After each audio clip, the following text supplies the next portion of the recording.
که گفتی همش دروغه، بی من و با من سرت شلوغه، همه ی حرفات دروغ محضه، تو منو کشتی لحظه به لحظه، جلوی مردم منو شکستی، در خونت رو دروم تو بستی، جلوی چشمات خودم شدم گم، من موندم آواز حرفای مردم.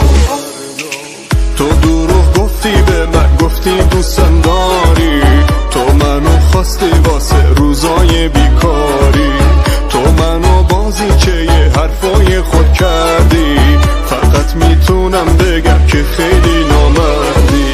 تو دروغ گفتی به من، گفتی دوستم داری، تو منو خواستی واسه روزای بیکاری، تو منو بازیچه ی حرفای خود کردی، فقط میتونم بگم که خیلی نامردی.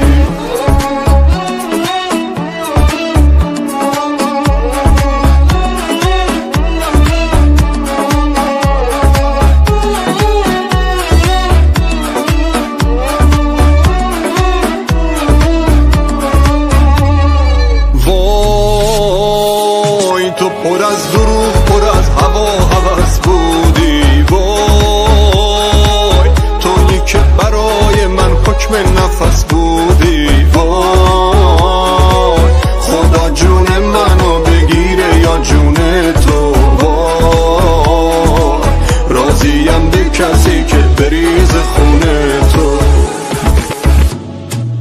تو دروغ گفتی به من، گفتی دوستم داری، تو منو خواستی واسه روزای بیکاری، تو منو بازیچه ی حرفای خود کردی، فقط میتونم بگم که خیلی نامردی. الهی کی مثل خودتو پیدا شه، زندگی تو مثل من از هم بپاشه، دیگه نتونی سر تو بالا بگیری، روز و شباتون همش دعوا و درگیری.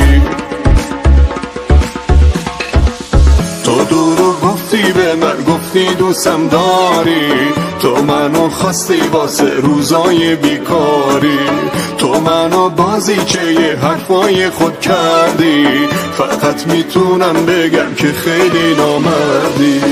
الهی کی مثل خودتو پیدا شه، زندگی تو مثل من از هم بپاشه، دیگه نتونی سر تو بالا بگیری،